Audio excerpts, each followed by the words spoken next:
From "The reports of my death are greatly exaggerated" to "Dewey Wins" to newspaper headlines ready to be printed upon the election of Hillary Clinton. Hillary Diane Rodham Clinton election fears recede for House Republicans to woo black voters in Georgia. Dems need to change their course of action. Trump lawyer touts petition to stop soft coup against Trump more as president. We have seen many examples of premature acclamations in American life. Today, there are those who might term such reports to be examples of fake news. Others, depending on one's view of the world, could call it wishful thinking. Whatever one wishes to call it, we know this much to be true: never count your chickens until they hatch. Such is the case with the months and months of reporting by left-leaning American media that had already called the results of the 2018 midterm elections.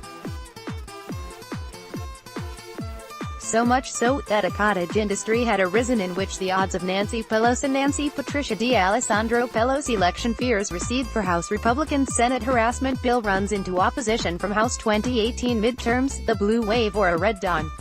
Moore becoming the next House Majority Leader had become a 1-in-1 chance. Pointing to a 16-point lead in the generic ballot in February, the political pundits were buying rulers for Democrats in order to help them measure their new curtains. Gleeful talking heads on MSNBC and CNN wondered dreamily what would become of the Republican president when Democrats took the gavel from Paul Davis. Don't let them fool you. Republicans love regulation. Senate harassment bill runs into opposition from House. The Hill's Morning Report, sponsored by PHRMA, The Art of Walking Away from the Deal. More Republicans began seeing hints of disaster as one special election race after another went into the Democrats' ledger, adding more credence that a blue wave was starting to form. The chairwoman of Florida's Democratic Party cheered, "Let the blue wave continue," as Democrats won a hotly contested House seat in that state. Now, this is where my own personal history in politics gives me some perspective on the phrase, "not so fast," when it comes to politics in America. In 1998, the night before the governor's race in Minnesota, my pollster informed me I was going to beat Attorney General Skip Humphrey by 5 to 7 points the next day. He was right on the money. I beat Humphrey by nearly 130,000 votes and 6 percentage points, and yet, I lost to Jesse Ventura by 56,000 votes and 3 percentage points. Ouch. 4 years later, after the tragic death of Sen. Paul Wellstone, and 1 week before the election, former Vice President Walter Mondale, who had never lost a race in Minnesota in his storied career, became the Democrat Senate nominee. His victory seemed inevitable. And, yet, 7 days later, I triumphed by almost 50,000 votes. The day after the 2008 Minnesota U.S. Senate race, I seemingly had triumphed over Democrat Al Franken. Al Stuart Franken senators introduced bill to overhaul sexual harassment policy. Ex-White House Ethics Council, more evidence against Trump than there ever was against Nixon. 100 days after House passage, Gillibrand calls on Senate to act on sexual harassment reform. More by 215 votes. Yet on June 30, 2009, after an extended recount that gave Franken a 312-vote lead, the Minnesota Supreme Court declared him the victor. Ouch again, as reported in The Hill from the Milken Institute's Global Conference in May, House Majority Leader Kevin Owen McCarthy election fears recede for House Republicans. The Hill's 12:30 report, sponsored by Delta Airlines. Trump now says Korea summit could still happen June 12. Ivanka to hit the campaign trail with McCarthy in California. More, our caliph acknowledged the historic challenges of midterms for the party in power. "We have our challenge. History says the party in power loses 29 seats in an off year and 23 seats is our majority." Yet, McCarthy also pointed out what has been a growing trend in recent polls. "In January, I gave this presentation. It was plus 12 for the Democrats.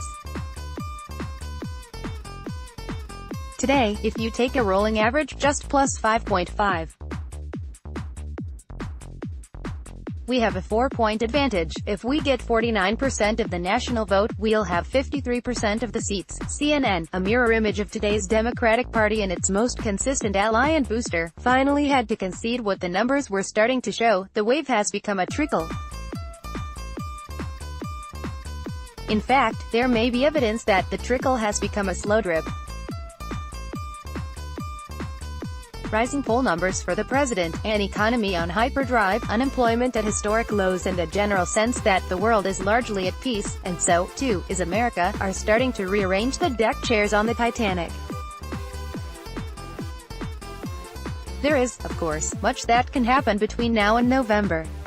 Democrats are hoping for a Bob Mueller-inspired electoral disaster for Republicans. Those in the press who dislike both the president and Republicans, and, really, who can say how few of them there are not, eagerly await the next crisis, or scandal, or misstep to drown the party in power.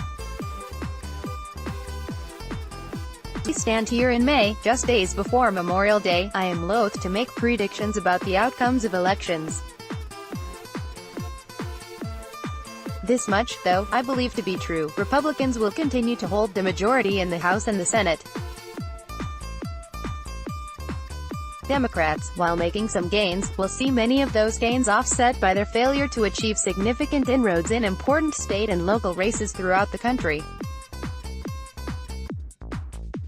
Democratic pollsters have insisted that what makes the declining margin in the generic ballot irrelevant is that Democrats still hold the advantage in electoral enthusiasm. A strong economy, a nation at peace and an unemployment rate at near historic lows is something most Americans are enthusiastic about. The policies that lead to those results are Republican ones. And they are the ones I think will keep the electoral waters calm for Republicans in November. Norm Coleman represented Minnesota as a Republican in the U.S. Senate from 2003 to 2009. He is chairman of the American Action Network and co-founder of the Congressional Leadership Fund, which works to protect and expand the Republican majority in the House of Representatives. Mr. Coleman is also chairman of the Republican Jewish Coalition and head of the Government Relations and Public Affairs practice at Hogan Lovells. The views expressed in this article are those of the author, and are not written for or at the request of any other party.